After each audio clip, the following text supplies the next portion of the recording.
Welcome to the next episode of the Dark Web Deacon.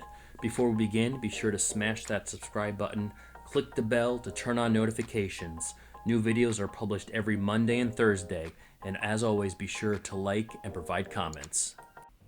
In today's episode, we're going to look at 5 red flags that may indicate credit card fraud.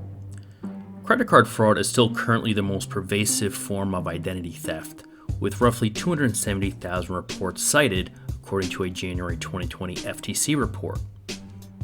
Over the last decade, the year-over-year report of identity theft-related credit card fraud has grown in a superlinear fashion.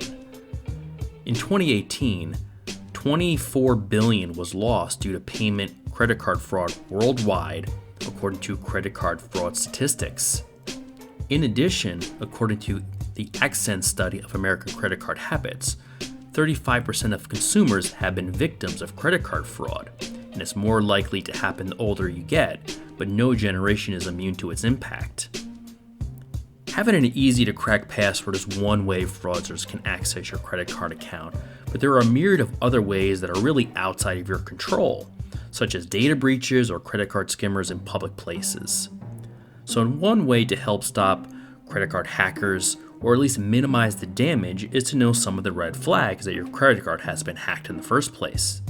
So here are 5 of the biggest red flags that can alert you that your credit card may have been stolen.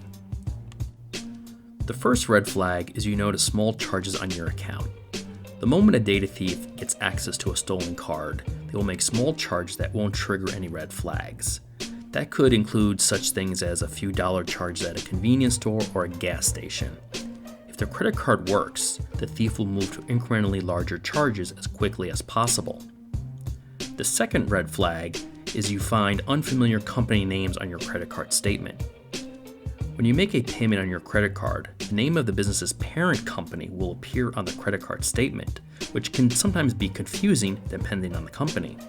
For example, buying something at an airport convenience store can show up as Tribune News on your credit card. So especially when you travel and make non-standard purchases, be aware of this. If you're not sure of the name that appears on your credit card statement, you can always Google unfamiliar names to make sure the name isn't something you did charge before calling and filing a fraudulent report. The third red flag is you just notice strange charges in purchases overall. The single biggest red flag when it comes to credit card fraud is finding an unknown purchase on your credit card statement. The fourth red flag is you see payments in other locations. It makes sense that payments appearing on your credit card will appear in the same location, unless it's a payment to a business that is registered elsewhere. Double check every single purchase appearing in another destination when you haven't been there, as it can be a red flag of a fraudulent transaction. The fifth and final red flag is a lower available credit balance. A big red flag to most consumers should be the appearance of a diminished credit line from unexplained pending charges. If your credit line is $6,000 and you suddenly see that drop to $2,000, may you want to investigate further to understand what triggered the change in your available credit line. So now that you are an expert in the 5 red flags of credit card fraud, what else should you do or be aware of? Well, number 1, many card issuers today provide valuable information to their cardholders by way of online banking or account activity alerts to aid in the detection of questionable transactions. So do not ignore these alerts when you get them, or push them off for when you have free time.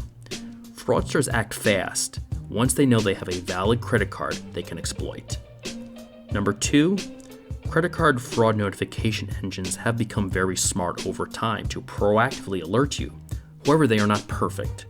So it is best practice to review your statement once a month. Look for things like small charges in obscure locations, or any type of major change to your credit balance.